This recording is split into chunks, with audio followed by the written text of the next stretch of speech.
Hello students, how are you all?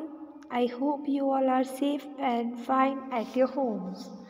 Now today we are going to continue chapter number 10. हम chapter number 10 को continue करेंगे. तो chapter number 10 में हमने objectives सारे कर लिए थे, choose the correct कर लिए थे. Now today we are going to do question and answers. तो ये question and answers आप सभी को copies में note down करने हैं. आपने जो revision का section बनाया है उसमें एंड आपको 2 times लिखने भी है और लर्न भी करने. Okay, so let's start. Why should not we measure length with foot span और हैंड स्पैन. तो हमें अपने हैंड स्पैन और फुट स्पैन से चीज़ों की लेंथ मेजर क्यों नहीं करनी चाहिए. तो as the length of hand and foot of different people are different. अब अलग अलग लोगों के जो हैंड और फुट की लेंथ होती है वो अलग होती है, इसीलिए हमें ऐसा नहीं करना चाहिए. मान लो कि आप किसी चीज़ को अपने हैंड से मेजर कर रहे हो, आपकी मदर भी अगर उस हैंड से मेजर करेंगे तो दोनों के मेजरमेंट्स में डिफरेंस आएगा. इसीलिए हमें एक मेजरमेंट चाहिए तो हमें स्केल, मेजरिंग टैप, इन सारी चीज़ों का यूज़ करना चाहिए. So we should not measure the length with foot span और hand span. Now give 2 examples for each type of motion.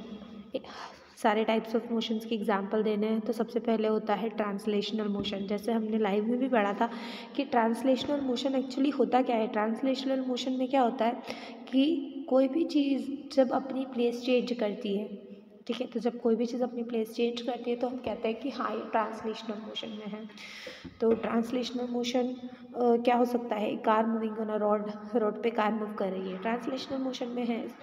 अब कार अगर सीधी मूव कर रही है तो रेक्टिलिनियर मोशन में है, और अगर कार टर्न हो रही है तो वो कर्विलिनियर मोशन में है. अगर कार जो है वो पूरी सर्कुलर, पूरा जैसे कि सर्कल में घूम रही है तो वो सर्कुलर मोशन में है. अ बॉय वॉक कर रहा है तो वहाँ पे भी ट्रांसलेशनल मोशन हो रहा है. नाउ रोटेशनल मोशन जो है the centre part of a rotating fan के बीच वाला जो पार्ट है वो सिर्फ रोटेट होता है, वो अपनी जगह से नहीं मूव होता.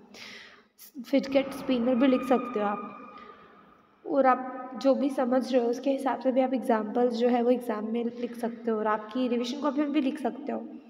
No worries. Rotation of earth on its axis. Earth जो अपनी एक्सिस पे रोटेट करती है वो. ऑस्किलेटरी मोशन जो है जहाँ पे टू एंड फ्रो वाला मूवमेंट होता है, अप एंड डाउन वाला मूवमेंट होता है, बैक एंड फोर्थ वाला मूवमेंट होता है, वो ऑस्किलेटरी मोशन होता है. तो oscillatory motion the motion of A swing. जब झूला झूलते हैं हम तो हम किस मोशन में होते हैं. ऑस्किलेटरी मोशन में होते हैं, क्योंकि हम कैसे मूव करते हैं, टू एंड फ्रो मूव करते हैं.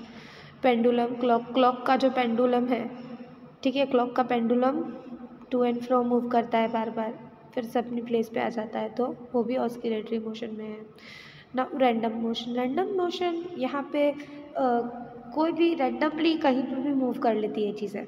जैसे कि coin in the carrom board के ऊपर जो कॉइन होता है, ठीक है, हमें पता नहीं है वो किस डायरेक्शन में जाएगा, किस मोशन में जाएगा. That is why it is random motion, कहीं पे भी जा सकता है वो. वैसे ही मोशन ऑफ अ फ्लाई, जब मक्खी उड़ रही है तो आपको पता है कहाँ पे जाके बैठेगी, नहीं ना, तो that is in the random motion. फिर मोशन ऑफ ए बस ऑन अ बिजी रोड पे आपको कहीं से भी बस जाके और बाहर निकालनी पड़ेगी, तो मोशन ऑफ अ बस ऑन अ बिजी रोड भी जो है it is also an example of random motion. Then what is the SI unit of length. SI unit of length क्या है, तो SI unit of length is metre. Simple answer है, one line answer है, तो you need to write it. I hope you understood it till now, and if you have any doubts you can ask me in the comment section below. Thank you for watching.